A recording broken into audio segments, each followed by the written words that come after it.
Hi, Hi. we're live. We're live. Here we are. First time.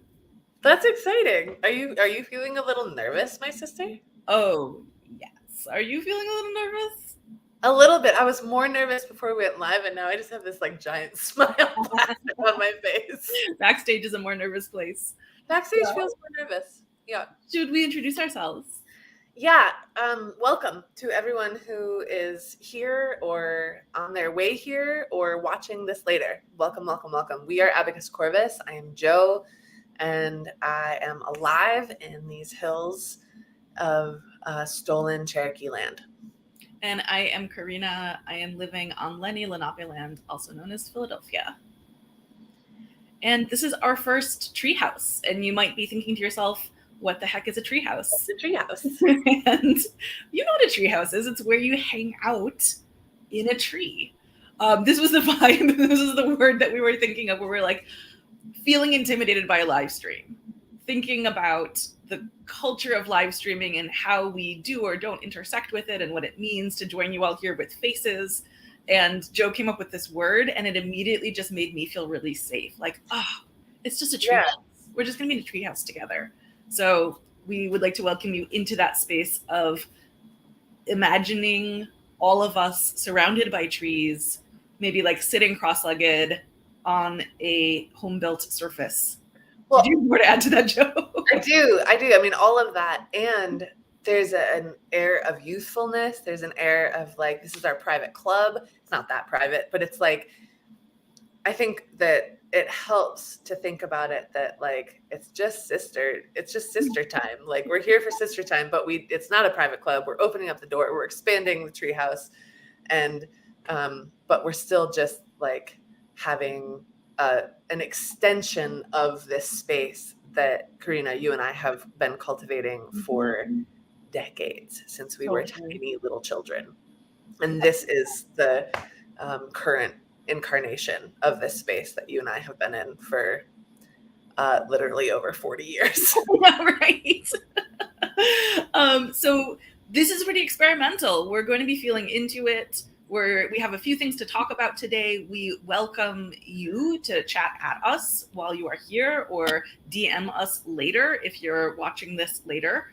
And we're aiming for this to run, 20 minutes, 45 minutes, somewhere in no longer than 45. 45 minutes. So, long enough for you to like make breakfast and have a cup of coffee, right? And, if you are here and you want to chat at us and you have a YouTube channel and you want to be like, I'm here, and let us know where you are or who you are or what kind of tea you're drinking or what you ate for breakfast or what you're planning on eating for breakfast. We want to know all of those things.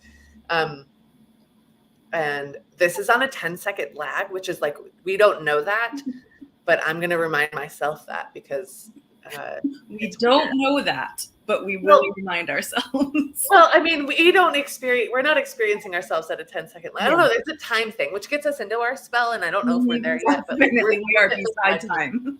Right? Yeah. So if you don't already have a YouTube account that includes the YouTube channel, I believe is the word, you might need to make one of those if you want to comment at us on YouTube. Yes.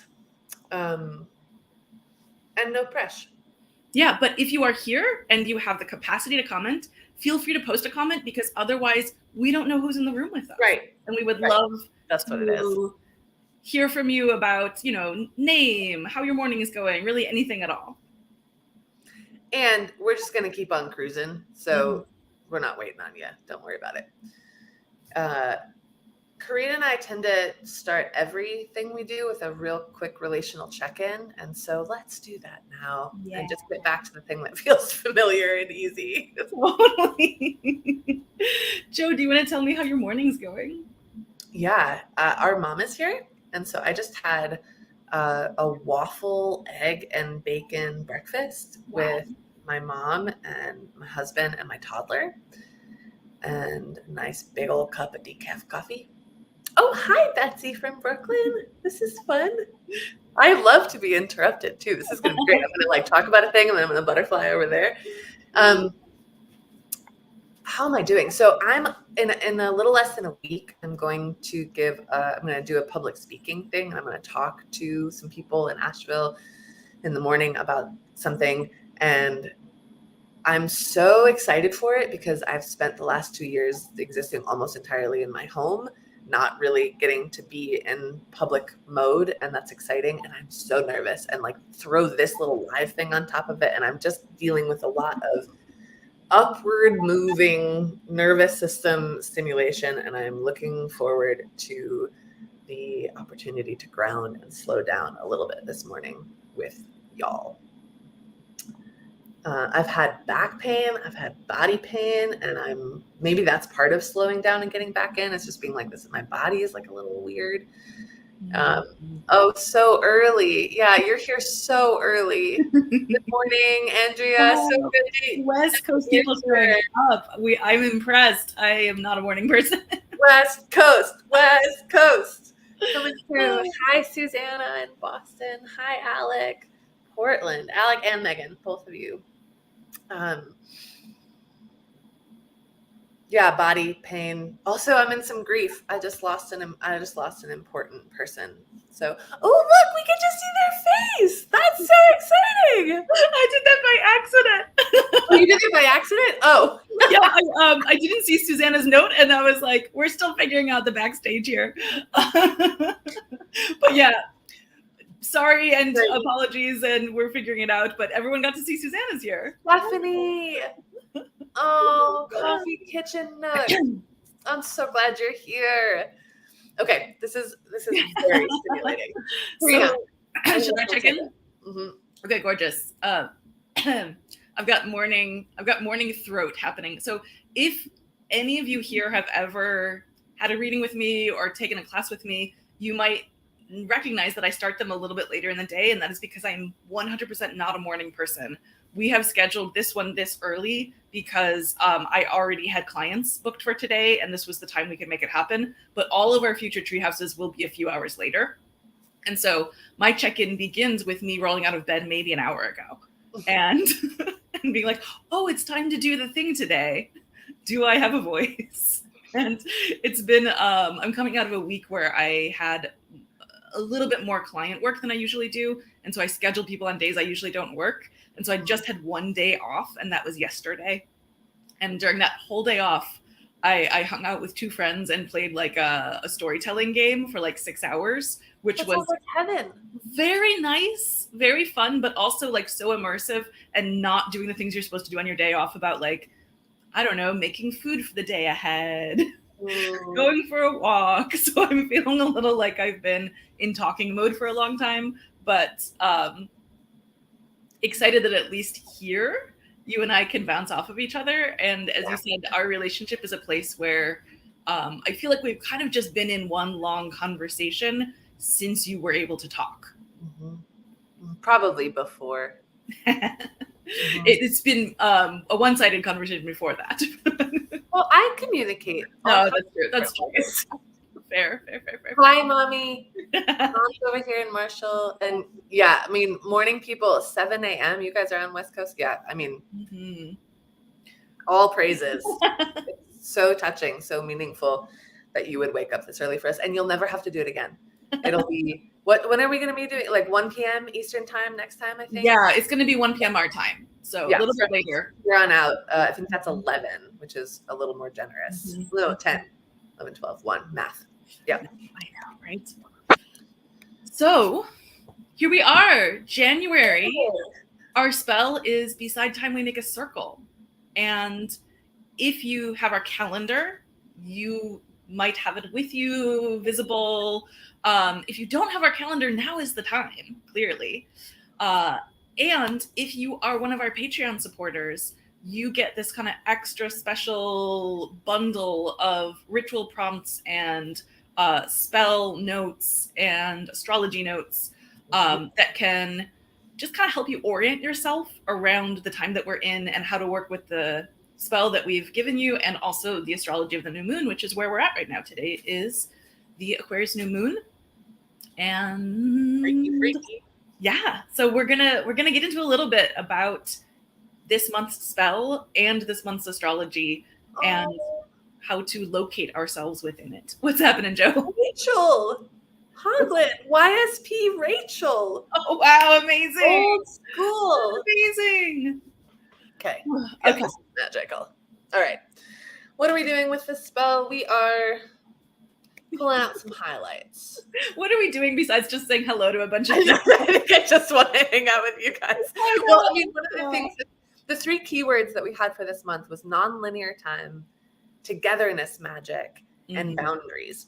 Yeah. And we're already doing all of that because some Yeah. people it's 7 a.m., some people it's 10 a.m. For all of y'all, you're hearing this 10 seconds later. So like time. And we're also speaking to the future people who will be And we're speaking to the future people who aren't even here yet. So exactly. we're accomplishing that. Togetherness magic is like, I'm checking in, but I actually just want to say hi to everyone who's popping up because it's so exciting. And togetherness magic is the treehouse of me and Corina in this like space that is so sacred to me.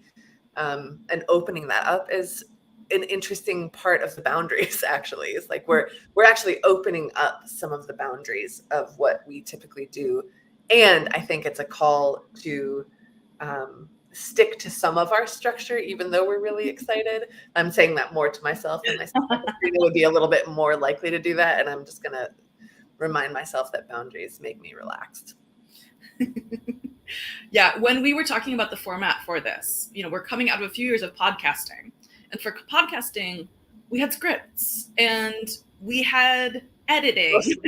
We definitely had editing. One of the creative tensions that exists in our relationship is between structure and experimentation. And I am often the one who holds down structure, and Joe is often the one who holds down experimentation. And they're both really necessary.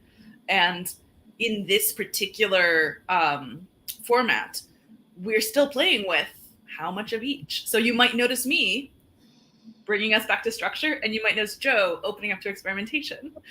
And maybe if we get good enough at doing this, we'll switch roles. We'll see.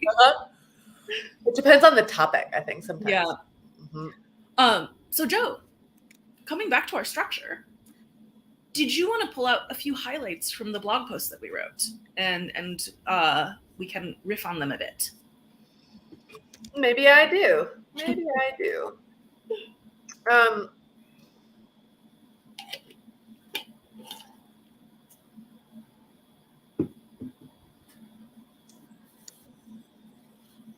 I think I'm probably I'm really interested in the whole of this spell, so I think it's hard for me to pull something out because I think beside time is a pair of words that's really transportive to me and really nourishing, and so I think that the part of the thing that we wrote that was actually asking people to imagine beside time, that's probably the part that I'm the most interested in, but it's not even what I wrote. It's like, if you guys want to join in and let us know a little bit, you can, but like, I think I want to sit beside time.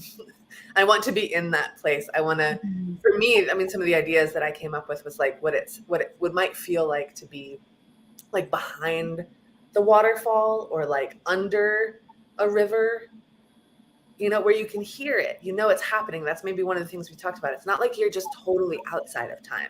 You're just right beside it. And so you're still connected to it. We're still connecting to the parts of us that are embedded in it.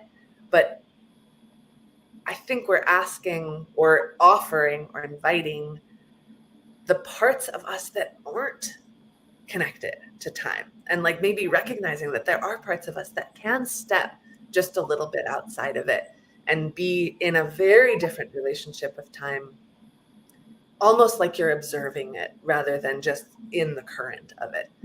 And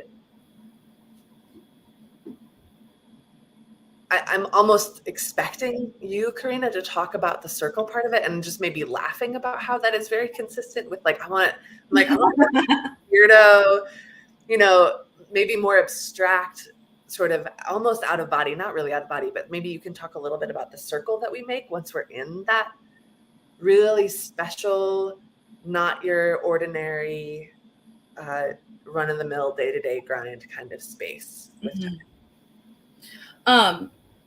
I do want to talk about that, but I also, I like to talk about nonlinear time. Okay, cool. Why don't you just come sit with me and weird out? Yeah. So there are a few ways that I like to look at time that feel really healing and generative.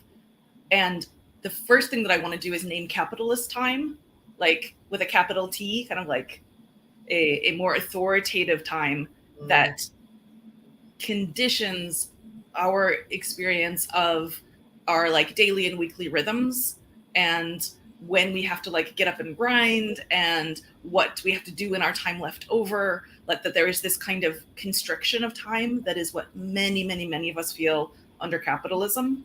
And it has like a one-way direction. And as I've been connecting to astrology and to the Jewish calendar, I've been finding a space of like respite, a space of like possibility and healing in this understanding of cyclical time, of in astrology, how we are repeating the same seasons, like we're moving through the zodiac once a year, and there are other planets that are moving in different cycles. And so there's all of these moving cycles that are kind of holding us, that have some amount of repetition and some amount of variation. There are really multiple though. So many. Yeah. And in the Jewish calendar, there's this understanding that, and there is this understanding amongst witchier Jews, there is this understanding that every holiday is this kind of portal into all the holidays. So Shabbat, the most, some would argue the most sacred and also the most common of holidays that happens once a week. Each Shabbat is a portal into all Shabbats, basically. Oh my God. You are in that experience of time. You are outside of the capitalist time that goes one way. So I find this all deeply like nourishing for me to kind of like be in experience of and like reach my imagination toward.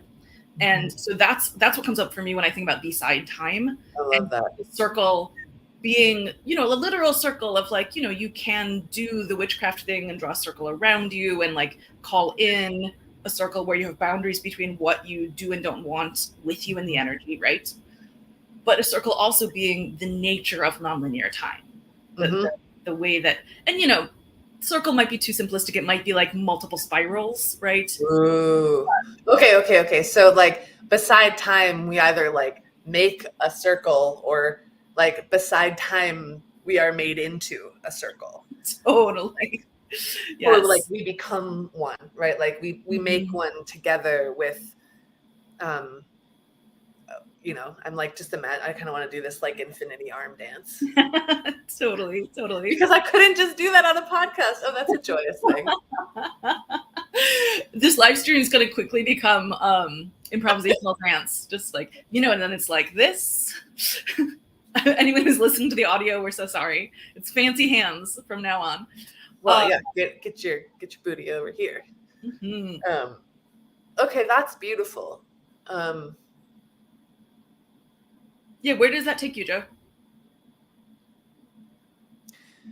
It adds a dimension of like a really powerful dimension of connection to what I had initially thought. Like what I initially felt was like a little bit more of like a interior phase shift, like, or state change, where it's like, so much of my experience of time right now, of course there's capitalist time, but like my experience of time is like mom time. It's like toddler mom time. So when I think about being beside time, I think about like trying to make 3.5 minutes feel like an hour. Totally. And so I really appreciated what you were talking about the Jewish calendar, and especially the kind of witchier interpretations of that, of like that when we are beside time, we are actually more able and more available to connect with everything that is before and everything that is after. And there aren't as actually, like the boundaries aren't as intense actually between past and future and present, but it's like all of it together in this way that I'm imagining right now as being really nourishing, though I can also, associate to it being overwhelming potentially. Yeah, I mean, one of the things that we made our calendar in response to was this feeling that, well, I'm going to quote Shakespeare for a second, nod to our YSP folks here. Time is out of joint, oh cursed spite that ever I was born to put it right. That this idea that I've heard echoed in so many different ways from so many different people right now, that we're living in a time of crisis where the future feels uncertain. Mm-hmm. And as we are calendar makers tapping into the future every year, we are tapping into this collective experience of, mm-hmm. oh no, of mm-hmm. how can we orient towards a future that's feeling increasingly precarious? And so this, as the first spell of a calendar that is working with these themes year long, part of what we realized is we need to call on our agency to create that circle in which we can imagine possibilities again in time. Yeah. Period. Yeah. Well, that just felt like it. It just felt like you said it.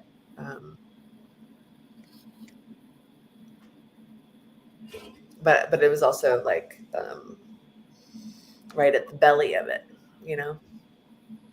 Look, we've got matching party mugs.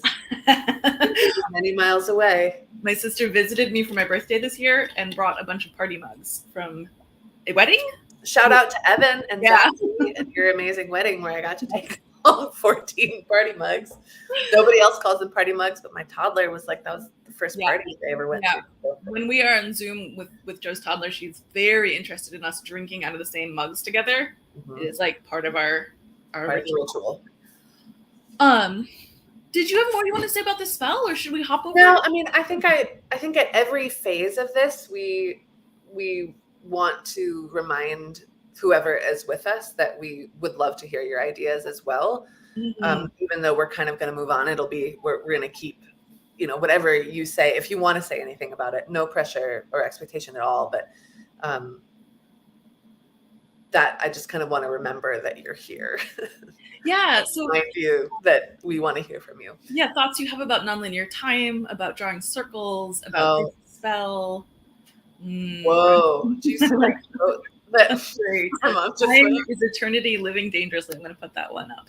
This one comes from our mama. Yeah. I like that. I mean, is that like, I don't know.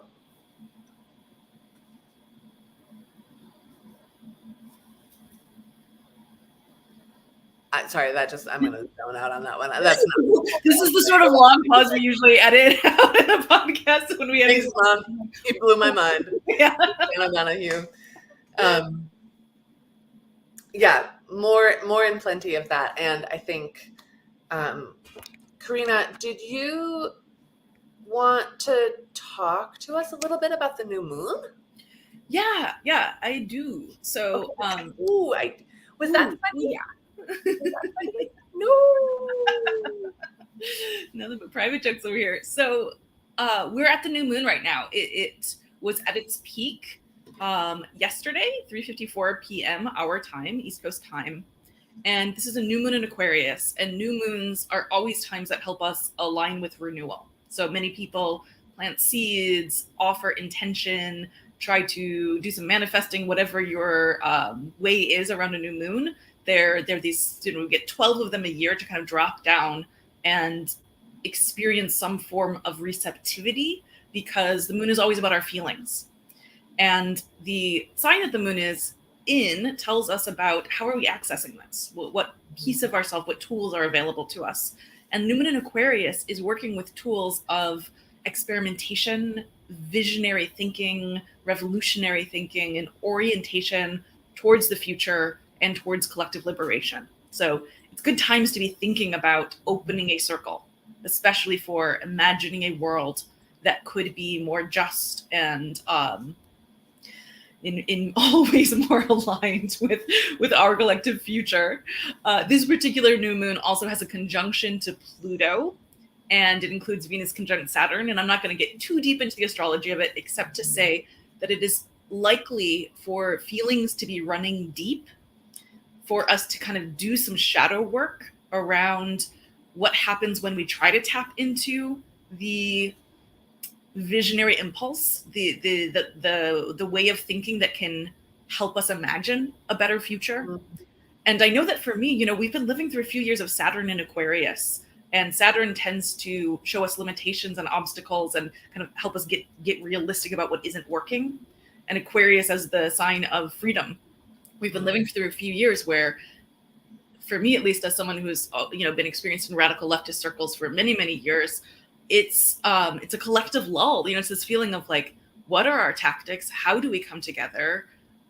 How do we do this? Is there a way forward? It's been tricky, and so this new moon is potentially tugging on all of the kind of feelings around that of what was it like when we had more hope, or what was it like when there was a story we had for ourselves about what we could do that would work, and where do we find ourselves now, and how do we come back to curiosity rather than despair, nihilism, despair on the one hand, or just doing the same old thing over again on the other hand. So I invite all of you in whatever relationship you are to your own idealism, to your own activism, to your hopes or fears about the larger state of the world, to just use some time today, to kind of drop in, if you haven't already done some new moon ritual, and notice what is needing to be felt around this before you can start imagining more generatively. So that's my new moon spiel for you for this new moon. And I like, part of what I like about that is that to be really clear that this is about imagination, which can be a kind of thinky place. Not always, right? Aquarius is an air sign. It isn't more intellectual than emotional. But the new moon in Aquarius actually opening up a space to feel what you're feeling about what you've been thinking or not thinking about, or being able to imagine or not imagine. I just appreciate, like, feel the feelings and then see where your mind can go. Exactly. Yeah. And thanks for that, Andrea. This is Treehouse time. I really like that idea of Treehouse time. Yep. Joe, you pulled a card right before we got on this call. Yeah. And I'm curious if you want to tell us a little bit about it and how it connects to this theme too.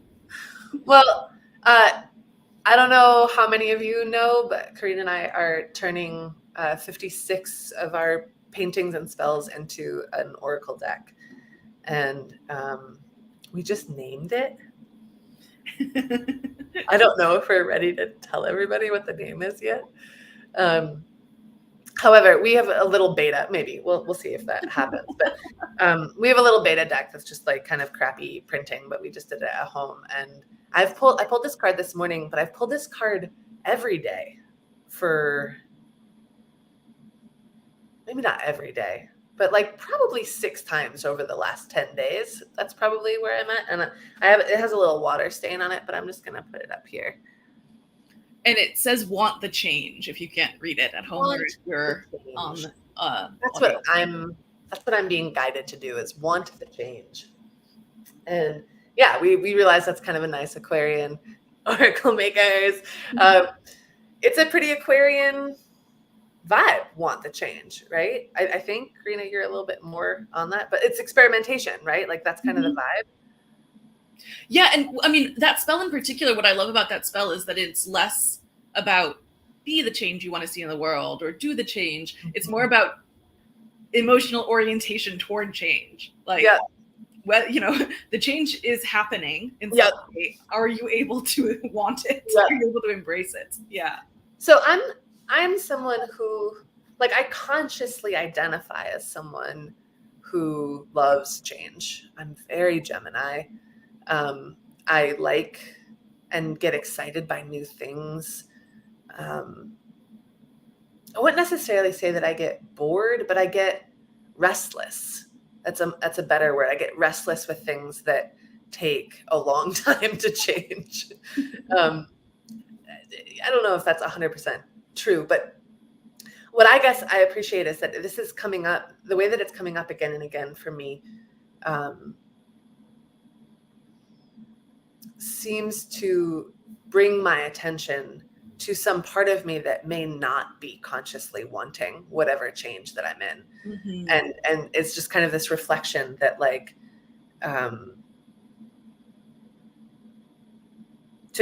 to be with, and here's the image that I'm imagining. I'm imagining me as many parts, which is not too hard for me to do. And I'm imagining most of them being like, yeah, change, and kind of like running ahead and totally leaving behind the ones that are feeling scared, young, unsure, like they want a little bit more of an idea of where we're going before we just start running quickly wherever we're going. And so want the change to me is like, it's to me, it feels like I'm being asked to have all those fast moving, change oriented parts actually like come back to the rest of me and talk about why the change is a good idea and what might you need to be able to move forward. And can I hold your hand as we go? We don't have to run. We can walk a little slow, right? So that it's a little bit more of this like whole movement of where I can actually say like, okay, we're ready for this. We want this. And maybe I want to say just a little bit about what this is because I don't fully understand it yet, but I know that it has to do with emerging from postpartum. Mm. You know, a many year long pandemic ridden postpartum. And in that time, there was one major loss in our life that was like incredibly pivotal and kind of solidified and brought energy to a change that had been in the works for a very long time with me in my like inner world. And so what I'm imagining is actually like a really big wheel cranking in my life. Like not just like, I am ready to start doing my garden. I'm ready to start like making time for myself. I don't know. I mean, not that those are little, but like that there's actually this kind of like generational kind of like decades long wheel turning in my life. And the way that I've just started to work with this, and thanks to my brilliant acupuncturist, Jennifer Blatnick, who's also a good friend of mine, is thinking about it as new kinds of containment, new kinds of structure. That's kind of coming up around my back. And like, I was just trying to start to do yoga again. And I thought I was taking it really easy, but then I had to realize that like, I think I might have a totally new body. I might be in a completely different body than the one that I was in for over 10 years. And like the one where I knew what taking it easy looked like and how to take it easy. And now it's like, I think I need to start way, way, way, way down and actually figure out what's happening like in my pelvic floor muscles and like slow way down, not do any yoga. And like that idea that there's like a new kind of containment and a new kind of structure that needs to be made and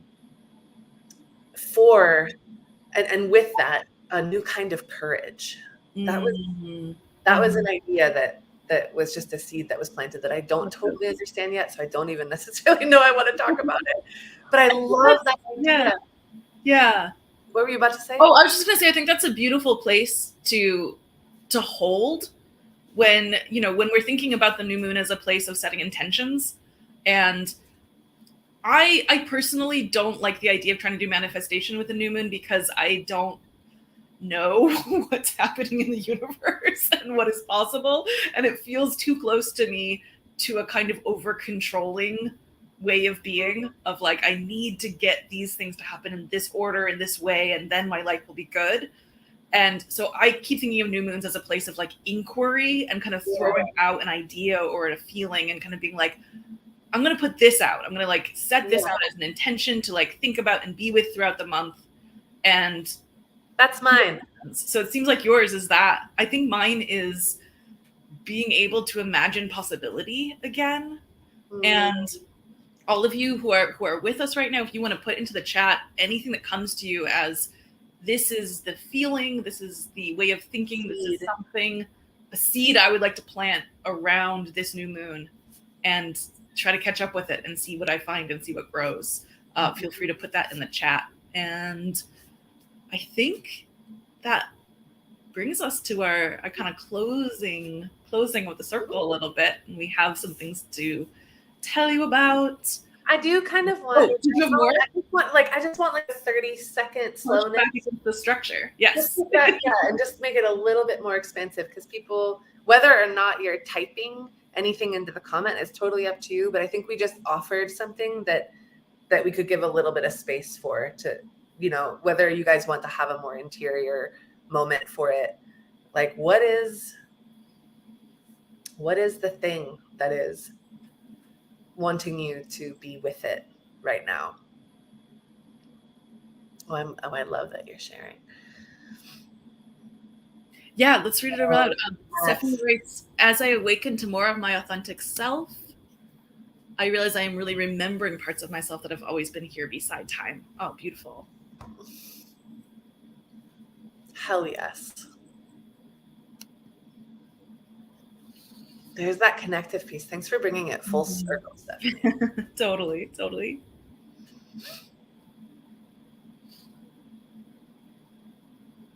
Also, Corina, yours is tender. I just want to say. Being open to imagining possibility again. Mm-hmm. Yeah. It is. I'm starting to plan a summer adventure, which I haven't done for a few years, because I'm like, totally. Yeah. Betsy wants to remain open to having fun. Oh my goodness. Okay, so for New Year's this year, some friends and I were sitting around on New Year's Eve thinking about what we want the motto of the new year to be, and each of us had a different motto, and mine was way more fun. 2020 way more fun. Okay, well, we invite you to keep bringing it in. If you wish. Yep. I think it might be a good time now to do our little closing dance. What do you think, Joe? What's our closing dance? I mean, it could be the crab dance. This is what Corina and I used to do when we were having a hard time in our creative process together, and we just needed, it was like pre-bonzos. The pre-bonzo practice was the crab dance. Bonzo practice. Yeah, Joe, someday we should talk more about our conflict management. I think we could teach a workshop. Well, thank you all for coming. Thank you. We did it. With us. We are going to have another one of these next month. It is, I have it written down on this piece of paper, Sunday, February 19th, 1 p.m. Eastern this time. And that will be for the Pisces new moon. And for our second spell, which maybe let's not spoil the spell. I know some people like to turn the page and be surprised. You'll get there. But if you're on Patreon, you'll get the PDF ahead of time. So if you don't want to spoil it, don't open it. No, but they'll already have turned the page. Right now, it's just not even February. Right. How does time even work? I'm too beside it. Yeah, you don't need to. You don't need worries. To know. We don't need to know. Okay, great. So we still have calendars left, and we have so many calendars left. We printed extra this year because the price of everything is bonkers. Yeah, I mean, we printed way too few the year before, and so people weren't able to have the December, January catch-up time, and we wanted to make sure that was happening. And paper prices went up 65%, so we were like, whatever. We are going to be trying to figure out ways to get them in as many homes as possible, starting right around March 1st. So stay tuned. Whatever we have left, we might need your help to just disperse them to people who need them. I'm so glad you guys were here. I'm so glad this was fun. Is there anything else we need to say? I don't think so. We did it. You know who we are. You can follow us on Instagram at Abacus Corvus. We have a store, abacuscorvus.com/shop. And we'll see you next time. Thanks for joining us. Good morning. Thank you so much, especially to those early West Coast folks. It was so good to be in real time, beside time, Treehouse time. You like them. All right. Bye. Take care.